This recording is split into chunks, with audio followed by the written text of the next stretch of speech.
you satisfied now, Vivian? You were the one who brought yourself to this point. You're saying this is all my fault?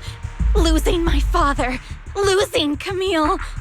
I wish you had never come into my life. At first, when Father brought you home, I was happy. There are so many Exaltists, yet Father never allowed me to get too close with any of them. I never had any friends either. But when Father brought you back, he told me to take good care of you, that you were my first friend. I was also so happy the first time you took my place in helping Father select a person to receive the blessing, because it meant you were different from all those other people. You could stay with me. But soon, I grew jealous. You took the attention that should have belonged to me. You even took Father's love from me. It's only because of my ability that Landon... I know, but... Vivian, jealousy is something you cannot control. Of course, the same goes for fear and hatred. I was terrified that one day you would look at me and shed tears.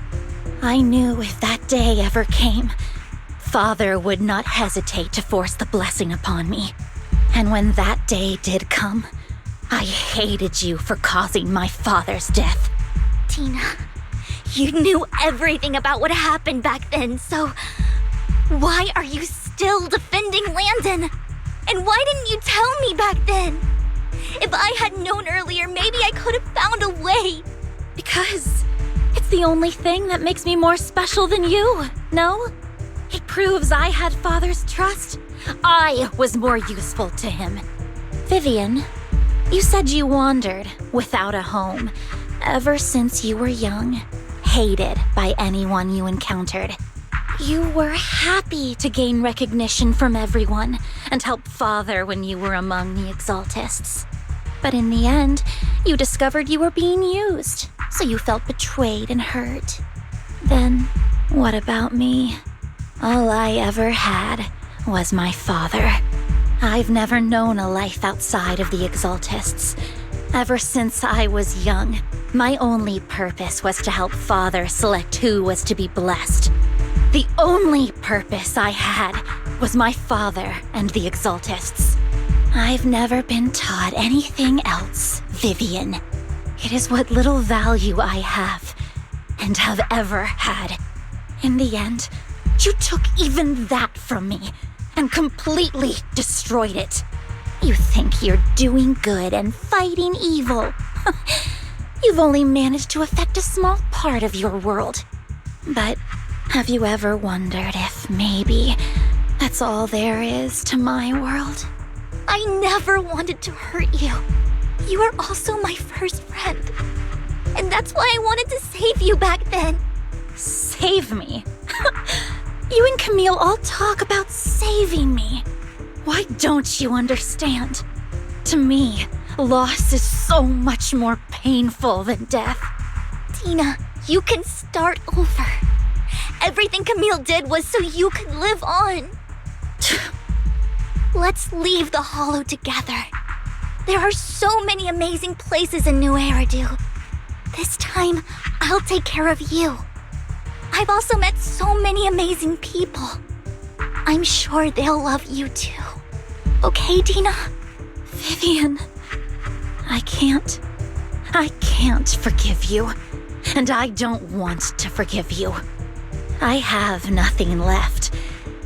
If what little hatred I do still harbor were taken from me, well, I refuse to be so pitiful.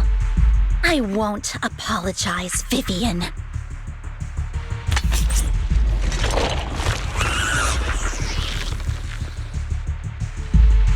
I don't want to hate myself, so I can only hate you for killing my father, and hate Camille for leaving me. That's just the kind of person I am. Hateful and despicable. I refuse to owe anyone anything. I refuse to feel regret. I won't. Vivian, I will keep hating you. I will take all who are precious to you. I will also hate Camille, so I won't do as she wished and start a new life.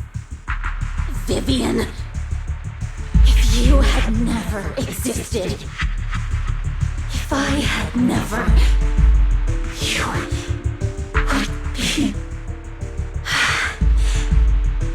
Lord Phaethon, please do not interfere. She was my first friend. I'm going to bid her farewell.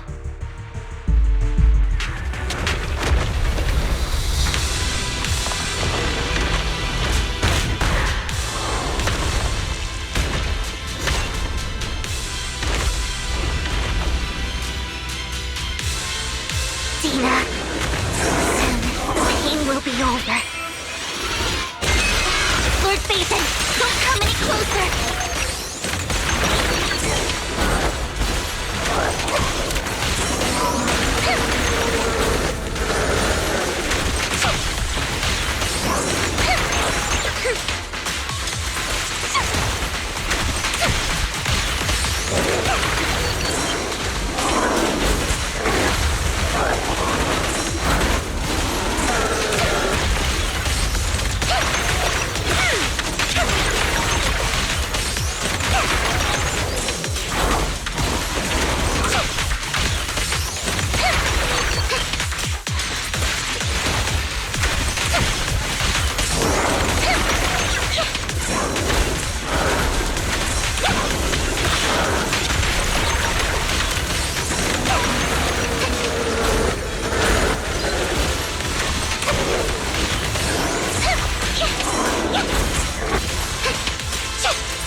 No, get my trust-dirty little pig. What's up?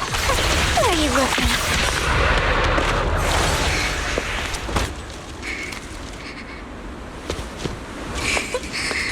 Vivian, behind you!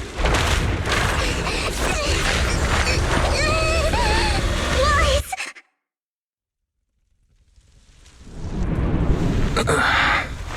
What happened? What the...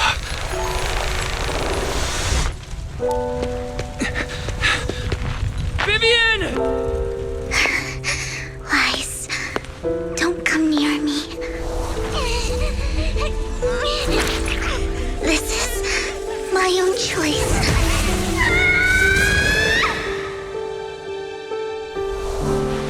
I will change the fate I saw. Vivian!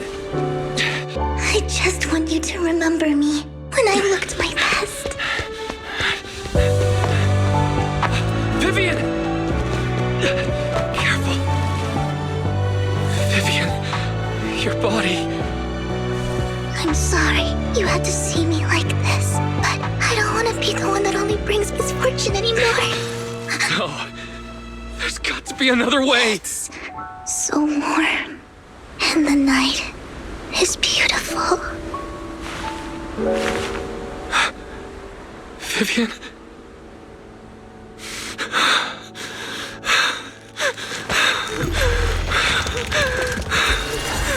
No! It can't end like this!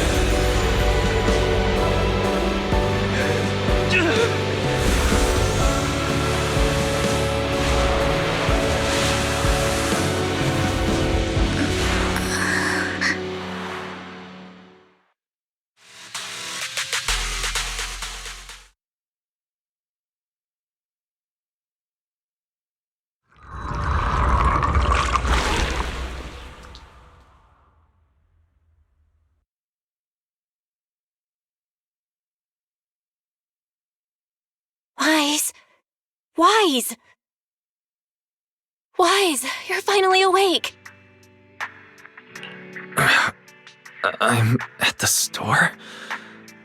I remember I was with Vivian. Wait, she injected herself with Landon's serum. Is she okay? Hugo and Lycon brought you out of the hollow.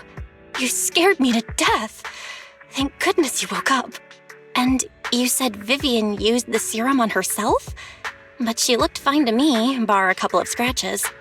Hugo sent me a message earlier saying he got her checked over and she was all right. Do you remember what happened?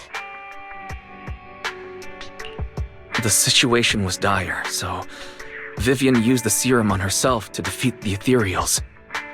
I saw the crystallization process starting to occur. I can't describe exactly what happened. I saw something blurry, but I just wanted to stop Vivian's corruption process. I don't know exactly what I did, but then I lost consciousness. What happened after that?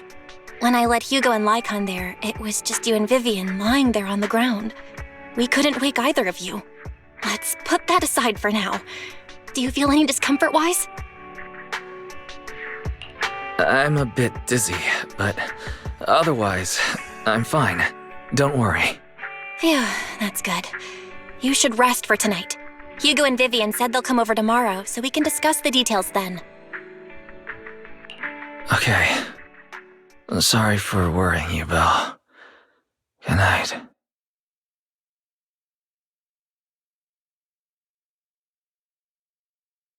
Lord Phaethon! How are you feeling? No headaches? Leg pains? Heart palpitations? Loss of appetite? Vivian?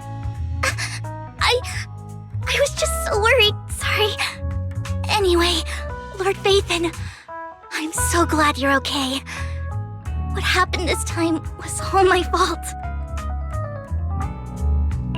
Things were dire, and you did what you had to. Plus, if it weren't for you, we wouldn't be here now. So what happened? Wise said he saw the crystallization process start, but I didn't see anything through EOS. Hugo? Lycon? Did either of you guys see it? Allow me to explain. Miss Vivian told us what happened after she awoke, and the mayor arranged a full medical checkup for her. Based on the results, Miss Vivian indeed shows mild corruption sequela. But if the crystallization process had already started, the lingering effects should be far more severe. To be precise, if the process had already reached the point of mass surface crystallization, it should have taken no time at all to become an ethereal. So, the mayor theorizes that it was the etheric energy within Master Proxy's body that affected Vivian's condition and the surrounding etheric particles, causing Vivian's corruption to recede. Essentially, corruption is a reaction between the etheric particles inside the body and in the surrounding environment. Therefore, it's not necessarily irreversible, just that currently our mainstream method of defense is prevention.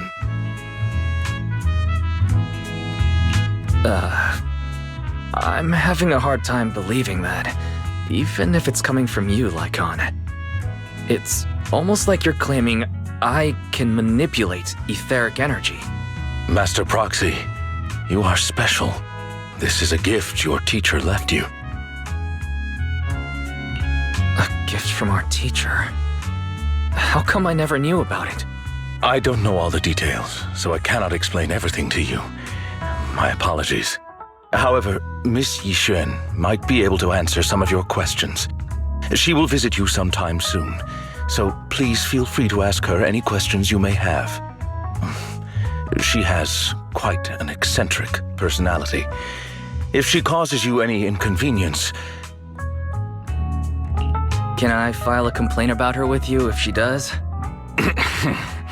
Master Proxy, you have always been a people person, so I trust you will handle things just fine. The way you said that just makes me more worried. In any case, the mayor has asked me to give everyone his most sincere gratitude. Unfortunately, the mayor could not come personally, but has promised everyone a favor. Provided it's within his means, he will offer his unconditional assistance once. There is no time limit on this favor. Unconditional, What if I wanted his position as mayor? If that is what you desire, then the mayor and his subordinates will be first in line to vote for you in the next election. As for the other votes, you'll have to work for them on your own. But should you assume office, I hope you take full responsibility for handling all day-to-day matters and lead by example. By sheer happenstance, the mayor has provided you with a copy of his current assignment, the City Waste Sorting and Processing proposal. Old fox. Well, can I request Lord Phaethan's? The mayor imagined you might ask. I have prepared all the necessary documents, and the ceremony expenses will be covered by the mayor as a gift. As long as Master Proxy agrees, we can sign and process the documents immediately. But this matter requires mutual consent and cannot involve coercion, confinement, or one party's lack of consciousness. Stop! I would never do that to Lord Phaethan! Probably. At least not today. As for you, Master Proxies, the mayor has some sense of what you desire. That said, he hopes you might speak with Miss Yixuan first before you decide the timing of that favor.